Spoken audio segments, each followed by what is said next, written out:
A house where the walls whisper.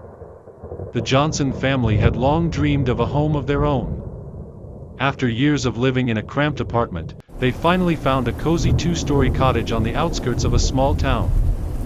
It was too cheap for its size and condition, but the realtor explained, it's just that the owners had an emergency overseas. Father James, sturdy and sensible. Mom, Emma, caring but sensitive. The children are Benjamin, 12, and his younger sister Evelyn, 7, with lush blonde hair and a strange habit of talking to imaginary friends. From day one, there was something off. The morning after she moved in, Emma found that all the mirrors in the house were fogged up, as if someone had been breathing on them all night. The heating wasn't working, though. Evelyn had already made a new friend, a girl named Amelia who lived in the walls. Evelyn, where did you get that from? James asked. Amelia told me. She used to live here. And then they locked her in the basement, and no one came. James decided to check the basement. It was dry, but there was an old doll in the corner with an eye torn out and footprints, as if someone had recently stood barefoot on the dusty floor. In the night Emma awoke to rustling noises. There was a door slamming downstairs, as if someone was coming in. She woke her husband, but he only waved her off, draft. In the morning, the front door was on a chain. Only no one had locked it. Benjamin began to change, aggressive, blue circles under his eyes, and one night he whispered to his mother, "I dreamt I was digging a hole." And then a voice said, deeper, "Little. Dig for everyone." A week later, Evelyn disappeared. The house had not been broken into, but her room was scrawled in children's handwriting. "She took my doll. Now I'll take hers." The police found nothing. James in desperation broke out the walls, the basement, the attic, to no avail. Emma heard the children's laughter from the socket more and more often. Artyom began to draw scenes of their family lying underground, with a house above them. Their house. After a month, neighbors noticed that the Johnsons' windows were always dark. No one comes out. The house is back on the market. The price is even lower. And on the second floor, behind a thick curtain, you can sometimes see the silhouette of a girl with a doll, and a whisper. "We're cramped. Come. Let's play together." 2 years had passed. The house on the outskirts of the city stood abandoned, hung with advertisements for sale. People avoided it. Old men whispered on the benches that something lives in it. But the city grew, housing became more expensive, and one day there was a family who decided to. Maxim and Olivia Blaine, a young couple with a 6-year-old son Jacob, bought the house almost for nothing. They laughed at the scare stories, convinced they were just rumors. They wanted to start a new life after tragedy. A year ago their daughter Chloe died in a car accident. Olivia still carried her barrette in her pocket. It all started with the bathroom mirror. A day after moving in, Jacob said, "Mommy, there's a girl in the mirror, she's sad. She said she misses her mommy. Can I play with her?" Olivia almost dropped her cup. "What's her name?" She said, "My name is Evelyn. But now I'm Amelia." That night, Olivia dreamed that she was standing by an old well, and the earth beneath her was pulsing like a living body. From beneath the ground came a child's cry. Maxim began to change. He became irritable, as if something was driving him mad. One day he stood in the basement and scratched the walls with a knife. When Olivia found him, he was whispering, "They're there.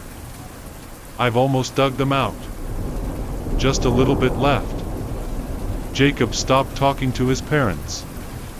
He sat in his room every day, staring into an empty corner as if waiting for something. Olivia, desperate, decided to leave the house. But on the way out, she found the door locked. All the windows were fogged up. And a sign appeared in the bathroom mirror. "You're back. Your daughter is waiting." The Chloe barrette disappeared from her pocket. And at night, a voice came from the nursery again. "Mommy, you're here? I missed you." Olivia ran into the room and froze. There was a little girl sitting on the bed. Her face was like Chloe's, but her eyes were empty. Black. And next to her stood a doll with an eye torn out. The doll moved. There were barefoot footprints in the basement again. And in the corner, an old photograph, the Johnson family. But now Blaine was in it. And Jacob. Their faces had been carved out. In the morning, the house was empty again. As if no one had ever lived there. But at night, if you looked long enough at the windows, you could see the children inside playing and whispering to each other. A month after Blaine disappeared, Michael, an investigative reporter from a YouTube channel about mysticism, came to town. He didn't believe in ghosts, curses, or possession. He believed in facts. He got a tip about a house where families go missing. This was his opportunity for fame. He arrived alone, with a camera, flashlight, and drone. The house did indeed look abandoned, but too alive. The curtains were swaying as if someone was peering out. There was a fresh scratch in the door frame, like a fingernail mark. Michael recorded the first video. This house is supposedly cursed. 3 families have disappeared without a trace. I'm spending the night here tonight. Everything will be on record. In the night, he heard a child's laughter. In the hallway, barefoot footprints going into the basement. His camera began to malfunction and his flashlight began to blink. On the floor, he found a doll. It turned its own head. A girlish voice came from the wall. "Go downstairs. They're waiting." There was a brick wall in the basement that looked as if it had been recently laid. Michael pounded on it with a hammer and heard a thud from inside. Faint. Frequent. As if someone was in there, knocking back. He punched a hole, cold, the stench of damp and crying came out from inside. A baby's "Daddy" came from the darkness. He pointed the camera. In the depths stood children. Shadows. Vague, distorted figures. There were 4 of them. They were holding hands. Behind them, adults with empty eyes. One woman had a familiar child's hairpin dangling from her pocket. The camera screen went blank. The next morning, Michael was gone. All the police found was his backpack with a flash drive. The last video is on it. The camera shakes, a blurry shot, steps down, and the last thing visible is a close-up of the doll's face. She's smiling. The house has stood boarded up ever since. But local kids still throw rocks at it.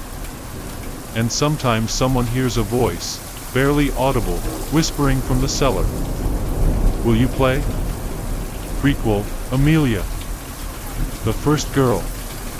It was in 1987. The house was still new then, built on the site of an old orphanage that had burned to the ground.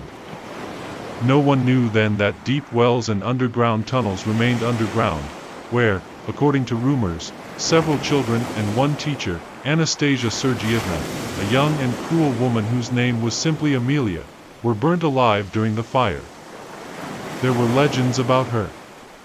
She was said to punish the children at night, locking them in the basement where there was no light, food, or water. She had no family of her own, only dolls. Scary, misshapen, empty-eyed dolls. She called them her daughters. Amelia's body was never found after the fire. They said she set the shelter on fire when she was about to be fired. But the house was built over and forgotten. Almost. A few years later, a family moved in. They had a little girl, Tanya, 6 years old. Right after moving in, she started talking about Aunt Amelia coming to her at night and brushing her hair. Her mother didn't believe it, but Tanya woke up every morning with a combed braid, even though she went to sleep with her hair loose. Soon Tanya changed. She stopped eating, began to speak strangely, as if imitating an adult. One day she said, "Mom, I'm Amelia now, too. I'll have dolls. I'll find them. I'll teach them to obey." A week later, Tanya disappeared. Her mother went crazy, searched the whole house. All she found in the basement was an old wooden doll, with a braid of real hair. Neighbors said they heard the girl screaming from the basement at night and then suddenly stopped talking. The house was put back on the market. The next family was the Johnsons. Since then, the spirit of Amelia, a former caretaker, has lived in the house. She chooses a girl, a new self, and takes her soul to continue her work. If the girl resists, Amelia gets angry. Then the whole family disappears. The dolls they find in the basement aren't toys. They're vessels. They contain the souls of those who couldn't get out. Amelia lives where no one can see her. In crevices, in mirrors, in walls. And waits for a new family to come. To choose the next girl. A chapter from Amelia's diary. I am good. One leaf, corner torn out, handwriting shaky, old, as if childish and adult at the same time. I'm 6 years old. No, I'm 31. No. I don't remember. Sometimes I remember the smell of milk. The floor creaking in the orphanage. The children crying at night, and I stood outside the door and listened. I was scared.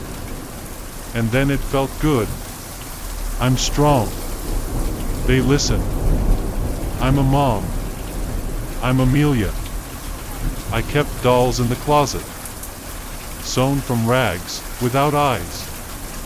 So they wouldn't look. They knew that bad children have their eyes taken out. Because the bad ones see the truth. And you can't see the truth. I had a Barbara doll. She laughed all the time. Even when I put her in the corner. Even when I locked her in the closet. I didn't want to do that to her. But she wouldn't listen. She said, "You're not real. You're mean. You're not a mom. I'm real. I'm a good mom. I just wanted them to be there for me. Forever." When the house was burning, I could hear the walls crying. The walls are us. I hid under the floor. It was dark and wet there. My doll was singing. I heard the children screaming. But I didn't save them. They were bad.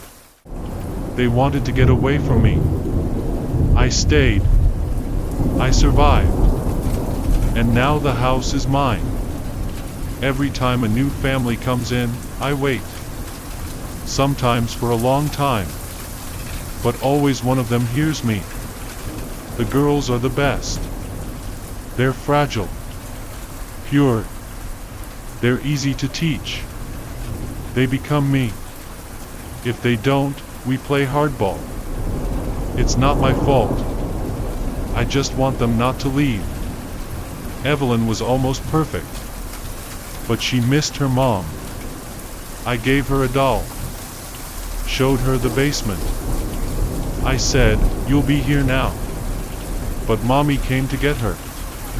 And ruined everything. I took her away too. Now I'm waiting for the next one. It will come soon. I can already hear her singing. Her voice is like Chloe's. That one will be good. I know it will be. And if she's not, The pages are further stained with something dark. Perhaps ashes and drops of wax. The last line is barely legible. I just wanted a family. And now I have many.